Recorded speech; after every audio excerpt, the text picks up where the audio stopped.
আসসালামু আলাইকুম, কেমন আছেন সবাই? আশা করছি আমার পরিবারের সকল সদস্য অনেক অনেক ভালো আছেন। আমি আল্লাহর রহমতে অনেক ভালো আছি। তো বন্ধুরা, আজকে প্রতিদিনের মতো আরেকটি নতুন ভিডিও নিয়ে চলে আসলাম।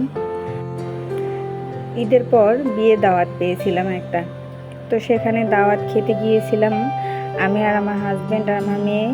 তো যাওয়ার পরে এত সুন্দর শাকসবজি দেখে আর ঘরে বসে থাকতে পারলাম না, চলে গেলাম একদম ক্ষেতের মধ্যে।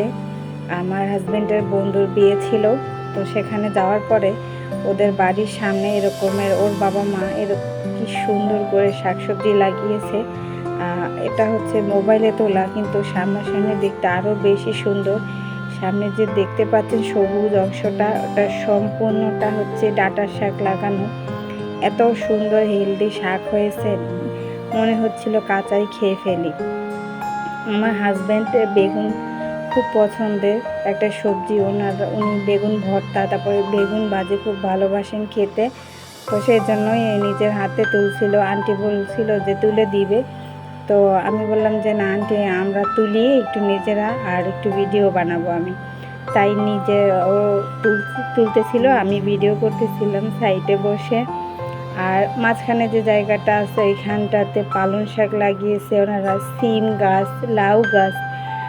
গাছগুলোতে মোটামুটি বেশ ভালো পরিমাণে বেগুন হয়েছিল। আর বেগুনগুলো কিছুটা পোকা, কিন্তু মানে অনেকটা হয়েছিল গাছে। তো যেটা যেটা ভালো খাওয়ার মতো সেগুলো তুলে নিয়ে এসে আমরা বাসায় নিয়ে যাব। এই সাইডটায় আসার পরে আমার মনটা এত ভালো হয়ে গেছে।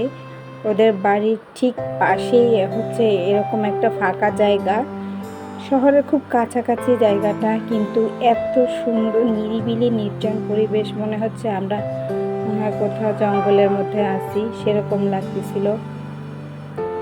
আর দেখুন যেদিকেই তাকাচ্ছে শুধু সবুজ আর সবুজ, দেখতে ভীষণ ভালো লাগছিল।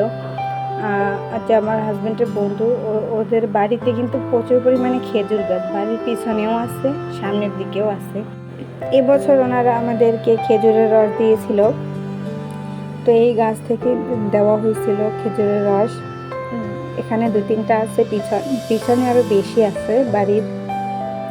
সেই দিকটা তো তুলতে পারিনি আমি ভিডিও। এখনও যে দেখুন গাছে ব্যাগ ঝোলানো আছে, প্রচুর পরিমাণে রস হয় খেজুরের রস। আর আমি এই অনেক দিন পরে খেজুর গাছ এভাবে রস কাটার সামনে থেকে দেখলাম। আসলে আমার নানু বাড়িতে ছিল, কিন্তু এখন খেজুর গাছ আস্তে আস্তে বিলুপ্ত হয়ে যাচ্ছে। কোথাও কোথাও আছে, কিন্তু এরকম অনেকেই কাটে না, কাটা গাছে প্রচুর কাটা, তারপরে সে ধরনের অনেকে কাটার লোক থাকে না, সেজন্য আসলে খেজুর গাছ এভাবে কাটা হয় না। তবে এটা হচ্ছে আমাদের ঐতিহ্য, উচিত সবাইকে একটু কম বেশি ঐতিহ্য ধরে রাখা। এই যে দেখুন শাকগুলো কি সুন্দর সতেজ তাজা, ভালো লাগছিল। আন্টি বলছিল আমাদের নিয়ে আসতে, কিন্তু আমার বাসায় অনেকগুলো শাক আছে, তো সেজন্য আমি আনিনি। আর বলছিলাম যে পরে আবার একদিন যাব, আন্টি যাইতে বলছে। এই যে দেখুন এখানেও বেগুন গাছ আছে, এই গাছগুলোতে প্রচুর পরিমাণে বেগুন হয়েছে নাকি এবছর, ওনারা অনেক বেগুন খাইছে, আমাদেরকেও কয়েকদিন পাঠাইছিল। এই যে দেখুন লাউ গাছের মাচার নিচ থেকে মানুষ যাওয়া যায় এরকমভাবে মাচা দেওয়া। আর এখানে প্রচুর পরিমাণে লাউ হয়েছিল, আমাদের 3টা লাউ পাঠাইছিল বাসায় আন্টি খুবই ভালো একজন মানুষ, ওনার নাকি গাছপালা খুব ভালো লাগে। আন্টির সাথে কথা বলে আসলে সত্যি মনটা ভালো হয়ে গেছে আমার। প্রথমবার আমি ওনাদের বাড়িতে আসছি, আর ওনাদের আপ্যায়ন দেখে এতটা মুগ্ধ হয়েছি আমি বলার বাহিরে। আসলে মানুষের সাথে না মিশলে, মানুষের কাছে না গেলে, কথা না বললে বোঝা যায় না কে কীরকম। এটা হচ্ছে ওনাদের ঘরের এখনও কাজ পুরোপুরি শেষ হয়নি, কিছুটা বাকি আছে।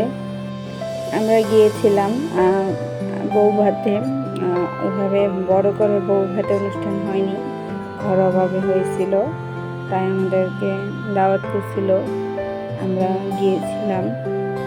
সত্যি ওনাদের আপ্যায়ন খুব ভালো ছিল। ওনারা যে আমার হাজব্যান্ডের বন্ধু, বোনেরা, আন্টি, আঙ্কেল সবাই খুব ভালো মনের মানুষ। ওনাদের সাথে কথা বলে আমার খুবই ভালো লেগেছে। আমি বরিশালের মধ্যে এরকমের একদম গ্রামীণ পরিবেশ খুব কম দেখেছি, একদম গ্রামীণ। এই যে দেখুন বেগুনগুলো কতটা টাটকা ছিল। ভিতরে অনেক গাছ আছে, আমি ভিতরের দিকটায় যেতে পারিনি, এই যে সাইড থেকে নেট দেওয়া। এই যে দেখুন টমেটো গাছও আছে এখানে, প্রচুর পরিমাণে টমেটো হয়েছিল। আমাকে ওদিনকে আন্টি অনেকগুলো টমেটো দিয়ে দিয়েছিল। এই যে দেখুন এখনও কাঁচা টমেটো গাছে আছে, কিছুটা পাকা কাঁচা, অভাব নেই। টমেটোগুলো এত মিষ্টি খেতে, আমি কাঁচাই খেয়েছিলাম 2-3টা, বাসায় নিয়ে আসছে অনেকগুলো। এই যে দেখুন এখানে ভিতরের দিকে আরও টমেটো আছে, বোঝা যায় না এই যে নেটের কারণে। শহরের মধ্যে এরকম একটা গ্রামীণ পরিবেশ আসলে সত্যি মনোমুগ্ধকর। তো দেখতে দেখতে শেষ পর্যায়ে চলে আসলাম। ভিডিওটি কেমন হয়েছে কমেন্টে জানাবেন। সবাই ভালো থাকবেন, সুস্থ থাকবেন। কথা হবে আবার পরবর্তী কোনো ভিডিওতে। ততক্ষণ পর্যন্ত আল্লাহ হাফেজ, আসসালামু আলাইকুম।